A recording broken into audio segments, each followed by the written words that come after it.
Hey folks, I'm Steve Butler. Do you or someone you know smoke a pipe? Then I have the perfect project for you. Today we're building this pipe stand. Come see how we do it here in the garage.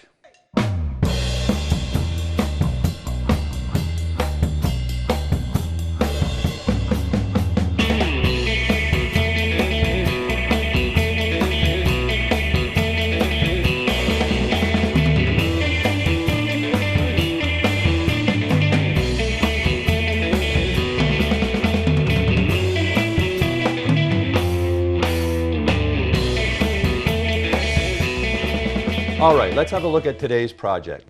Now the beauty of this project is its simplicity. It's uncomplicated. It's made up of 3 components and you can use any wood you choose. I chose mahogany because I like the richness of mahogany. I think it goes very well, accompanies the pipe, the smokiness just perfectly.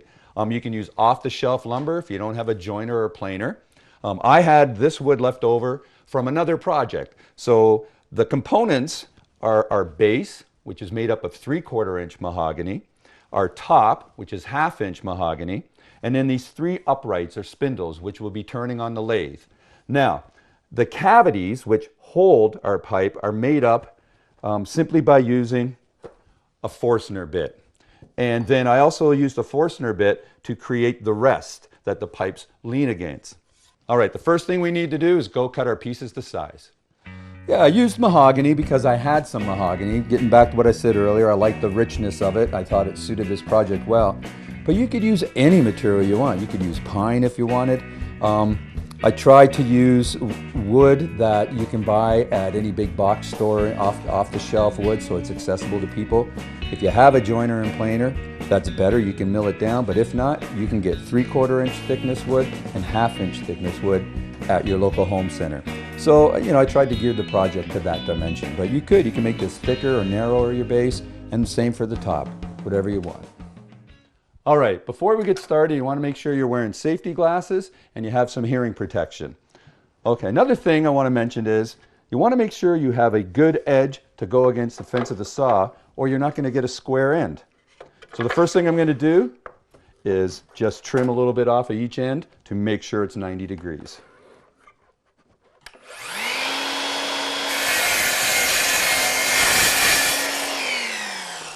All right, now our measurement for both pieces is 23.5 inches. Now if you notice, I'm using a white colored pencil. Because on mahogany, I can just see it a little better.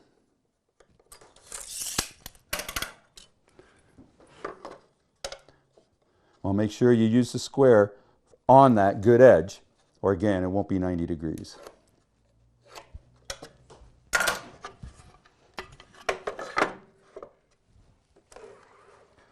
All right, we'll just put this up to the saw blade. If I was doing a lot of pieces the same size, I would put a stop on the other edge of the saw just to butt it up against there so every piece was the same length, just to ensure it. But we're only doing 2 pieces, so this is fine.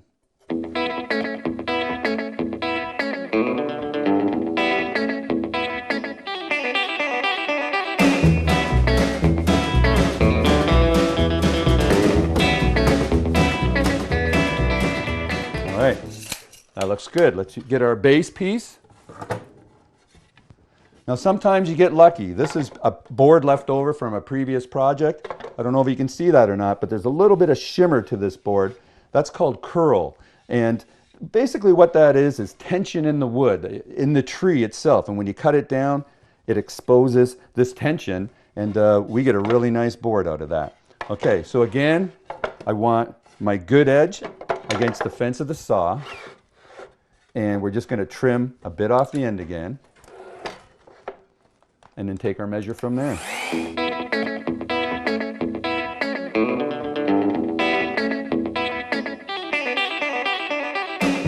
You can see the dust coming off. I'm doing a lot of talking, so I'm not wearing a mask, but make sure you're wearing a mask as well.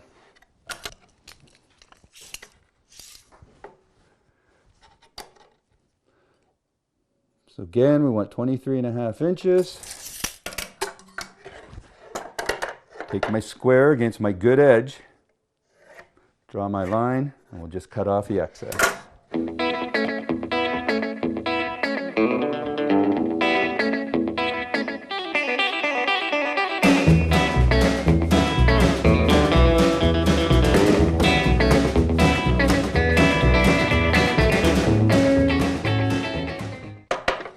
All right, that looks great. We're going to go back to the bench and I'm going to show you how we're going to draw our curves and we'll lay out for our drill marks.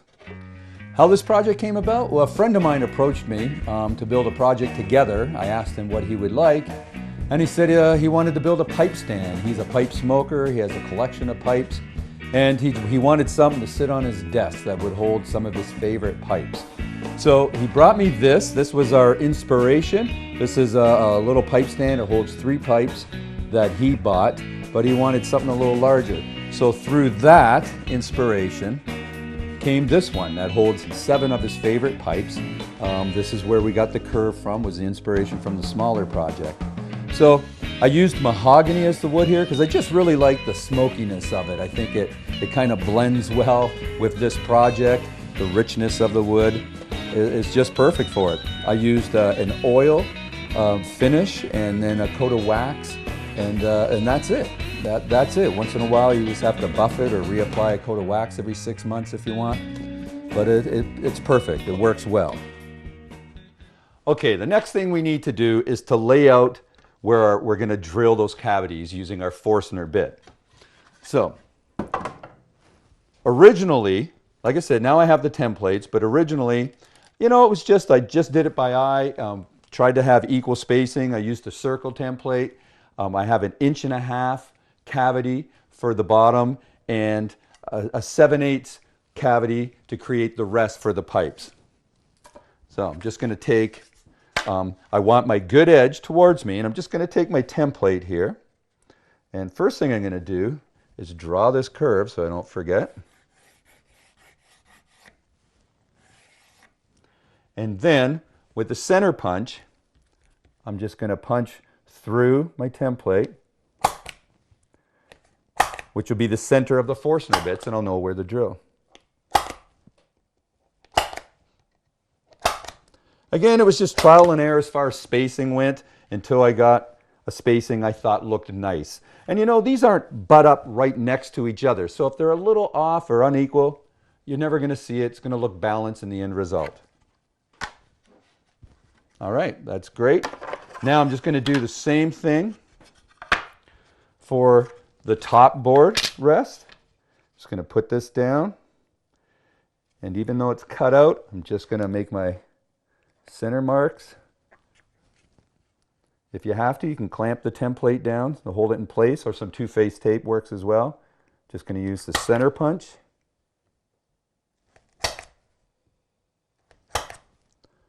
Punch out the center of our 7/8 holes for the top. And you want to make sure you drill these before you cut the curve.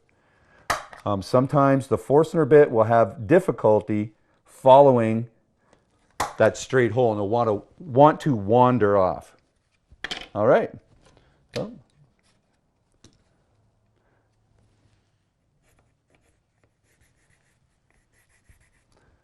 just going to mark out our curve. Then we're going to go to the drill press, drill our holes. Then we'll go to the bandsaw and cut the curve. All right. I've set an 1.5 inch diameter Forstner bit in the drill press, and I've set the depth for 3/8 of an inch. We don't want to cut all the way through our baseboard, only halfway. If you don't have a drill press, you can always use a hand drill and put a Forstner bit in there, but these can be really aggressive, the Forstner bit can, and can end up tweaking your wrist if you're not careful. So just be careful. All right. Just going to set this up. And when you use a Forstner bit, you kind of want to go in and then bring the bit out, clear out the chips until you reach your mark. And I'm just going to bring it down to where I have my center mark position.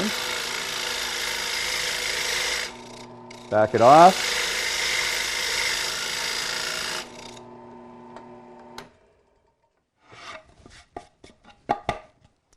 So there we go. That's perfect. I'm just going to go ahead and do the remainder of them.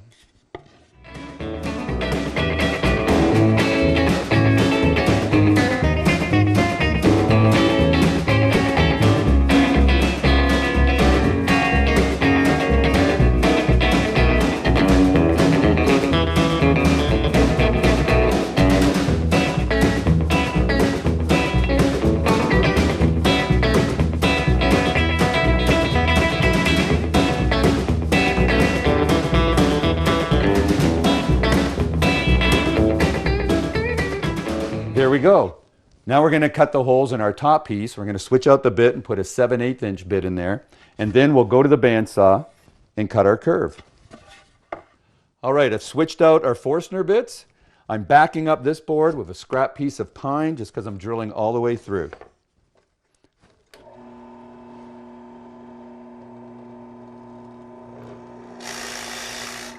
Again, you want to back out a little, clear those chips. And when I see the pine come up, the pine shavings, I know I've gone all the way through.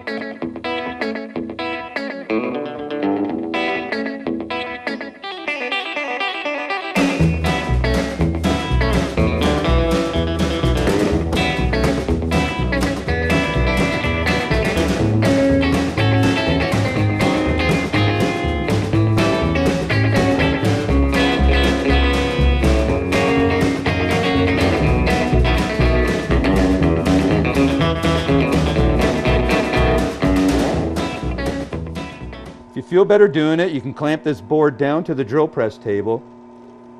It's just easier if you don't, or else you're going to have to keep on clamping it and setting it back up again. But if you're having trouble holding this board in place, by all means do so.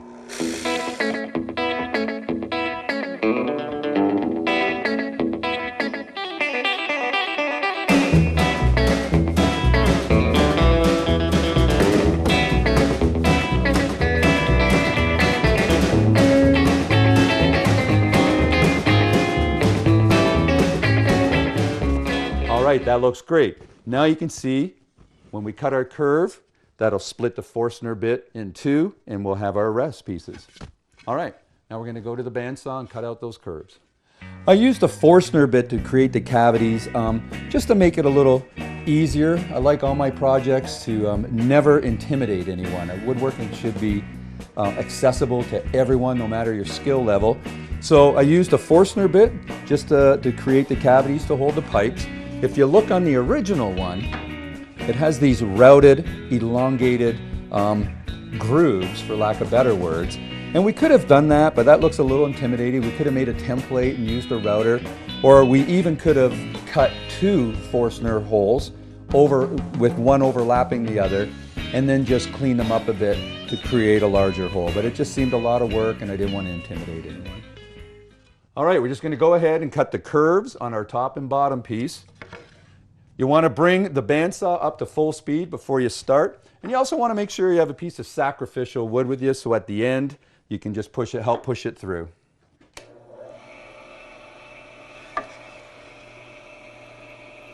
Just take your time, follow the curve.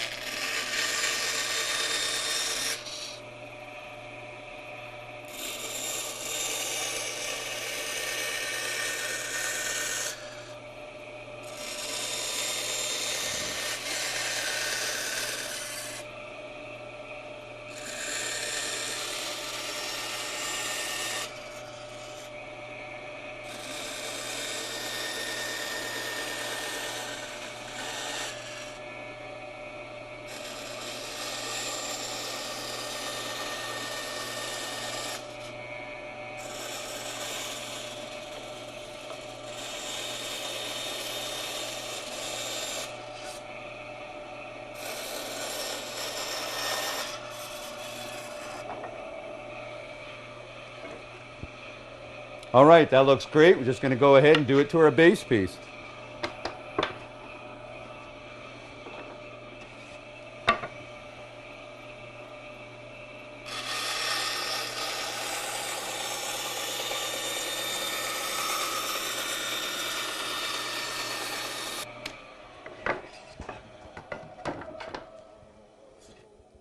All right, you can see how that's coming together. I'm just going to go over to our disc sander and clean up this rough edge.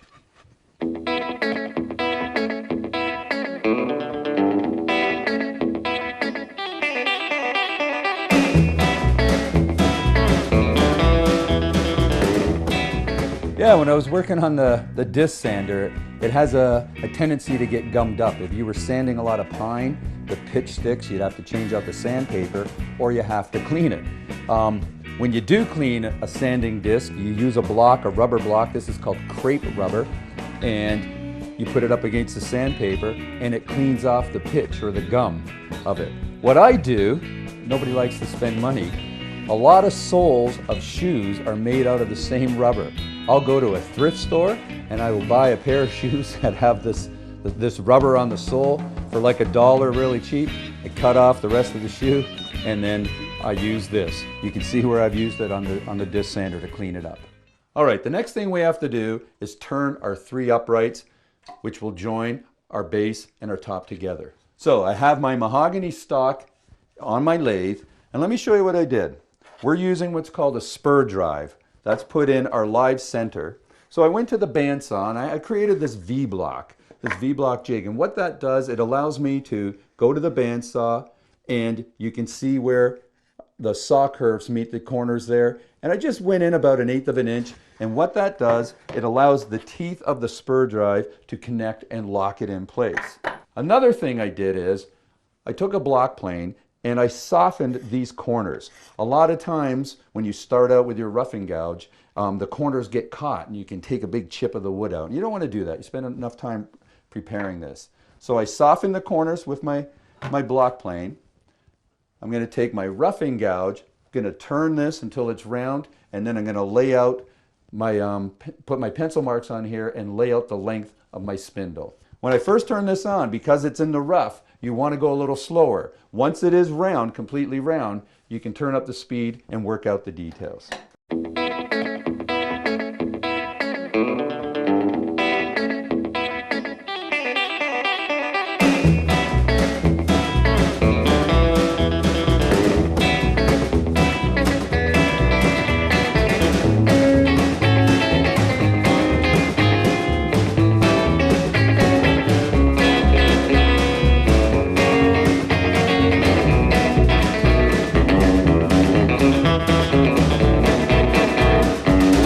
All right, now we're set to put our pencil marks on there, and we'll start working out the details on our spindle.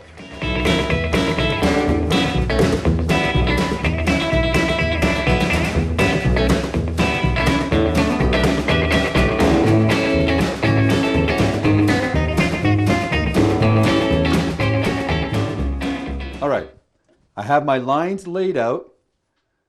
These are the length of my spindle.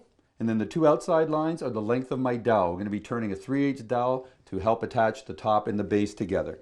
So what I'm going to do, I'm going to start out with my gouge, and I'm simply going to come in to the center and create a slight V, a valley there. And then I'm going to take my parting tool and I'm going to start cutting that dowel just as an index, as a reference for me. And then I'm just going to continue to form our spindle.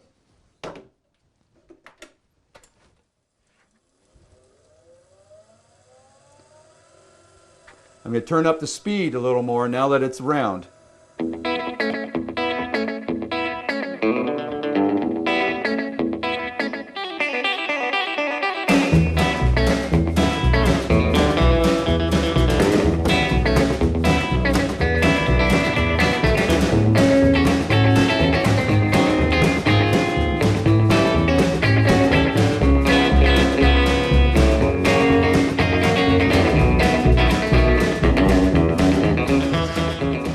All right, as it gets smaller, you want to move your tool rest a little closer. You don't want to have a big gap there because you can risk the tool catching. Just make sure periodically everything's tight and locked in place. Turn this around, make sure it's not catching. So now, I'm going to take the parting tool and just start creating our dowel.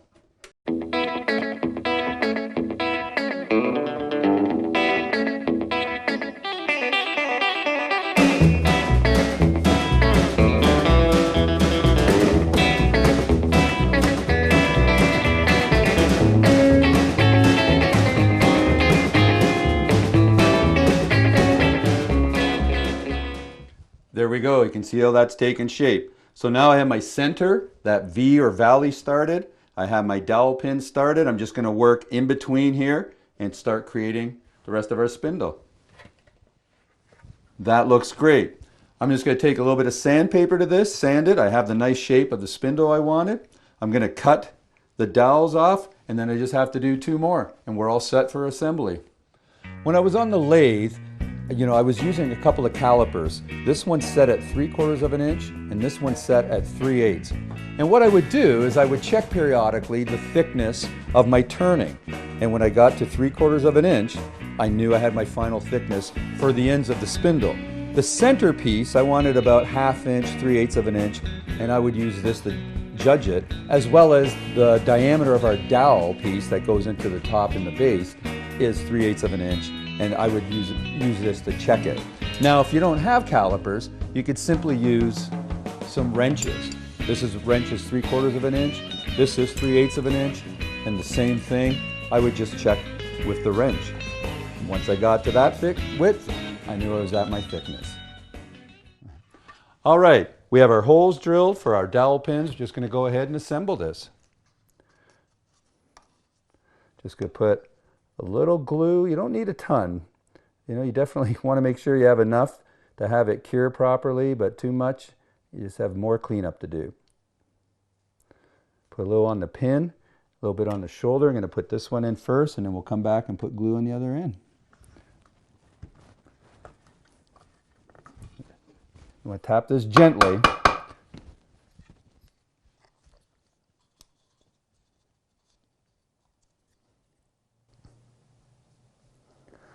Get a little bit on the shoulder. Again, you don't want too much squeeze out, you'll just have more cleanup to do. You want to make sure it's doing its job.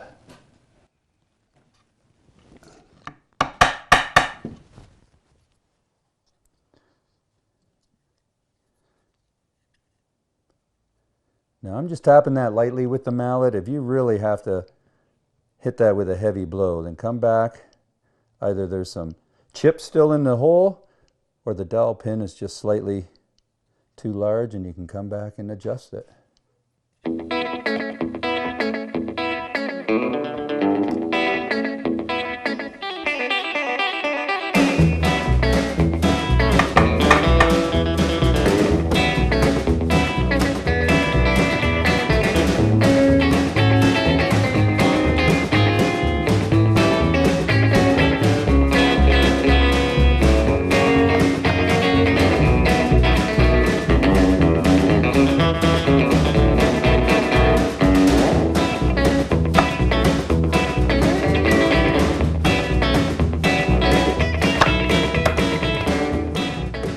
All right, that looks great. We're just going to let this sit for a while and let the glue cure. Little tip. Sometimes your clamps lose the pads. Collect the bottle caps. I use those as clamp pads. Yeah, another thing I really enjoy about this project, as a learning tool. This is a smaller scale project, but I've made something very similar, only it was wider, to hold fishing rods for a friend of mine. You just think the base of the fishing rod going there, and then the top of it would rest on here. If it was larger, you don't necessarily have to have spindles in between. This could mount on the wall, the base could mount on the wall. You could also make this larger and for a pool cue collection. The bottom of the cue would go in there, the top of it would rest in there. So you can just make this larger. It's like a box, you just make a box bigger and you have a cabinet. So that's what I love about it. It's a great learning tool. All right, let me show you what I did. After I took the clamps off, I went ahead and I put a coat of oil as a finish on here. And I love the way the oil really brings out the richness of the mahogany. I added some feet here just to rise this off the desk if you're putting this on a desk or the shelf. And we put some cork pads in the cavities. All right, that's it. I think this looks great. As usual, I had a blast building this project with you. I hope you come back and join us here in the garage. Said, hey, how are you? It's been a long, long time. I just found your number, thought I'd drop you a line. I've been out on this road such a long, long time. Just wanted to let you know I'm doing just fine. But hey, I'm doing fine out here on the road. As long as I have friends to call, I'm never alone. Folks wonder how I take. As usual, I had a blast building this project with you. I hope you come back and join us here in the garage. Dun dun dun dun dun dun dun dun dun dun dun dun dun dun dun.